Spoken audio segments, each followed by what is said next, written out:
విశాఖపట్నానికి Google, Cognizant, TCS సహా IT కంపెనీలు క్యూ కట్టాయి. త్వరలోనే మరికొన్ని కంపెనీలు కూడా రాబోతున్నాయి. ఐటీ కంపెనీలు, పరిశ్రమలు మాత్రమే కాదు, నగరంలో పర్యాటక రంగాన్ని కూడా అభివృద్ధి చేసే పనిలో ప్రభుత్వం ఉంది.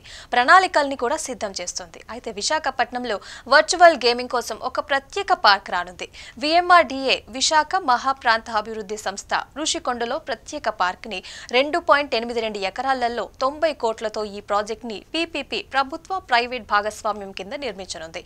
ఈ పార్క్ లో Vizag experience and virtual reality arena, 3 star hotel కూడా ఉంటాయి. అయితే ఈ విషయాన్ని VMRDA chairman Pranav Gopal, commissioner Tej Bharat తెలిపారు. ఈ కొత్త పార్క్ లో ఎన్నో ఆకర్షణలు ఉండనున్నాయి. Virtual experience, mixed reality escape room, laser షోలు, 360 డిగ్రీల immersive theatre, virtual time travel, VR gaming zone, drive in food zone వంటివి ఏర్పాటు చేస్తారు. అంతేకాకుండా ఇక్కడ కేఫ్లు, ఫుడ్ కోర్టులు కూడా అందుబాటులోకి వస్తాయి. ఈ ప్రాజెక్ట్ ఏర్పాటుకి సంబంధించిన ప్రణాళిక మీద కసరత్తు అయితే జరుగుతోందని అధికారులు తెలిపారు. వర్చువల్ రియాలిటీ అంటే కంప్యూటర్ ద్వారా సృష్టించిన ఒక కృత్రిమ ప్రపంచంలో మనం ఉన్నట్లుగా అనుభూతి చెందటం. 360 డిగ్రీల ఇమ్మర్సివ్ థియేటర్ అంటే తెర మీద కనిపించే దృశ్యాలు మన చుట్టూ ఉన్నట్టుగానే అనిపించటం. మిక్స్డ్ రియాలిటీ అంటే నిజ ప్రపంచంలో వర్చువల్ అంశాలని జోడించడం. ఇక విశాఖపట్నం కైలాసగిరి మీద గ్లాస్ బ్రిడ్జ్ ప్రారంభించిన విషయం మనందరికీ తెలిసిందే.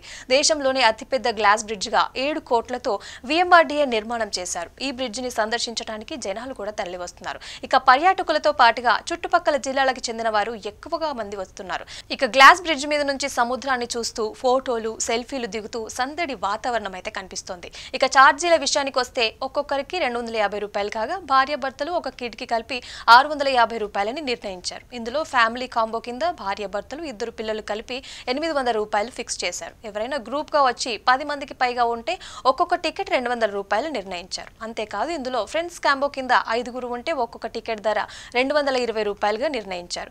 ఒక్కొక్కరికి గ్లాస్ బ్రిడ్జ్ మీద 10 నిమిషాల పాటు ఉండొచ్చు. ఇక 40 మంది చొప్పున బ్రిడ్జ్ పైకి అయితే పంపిస్తున్నారు.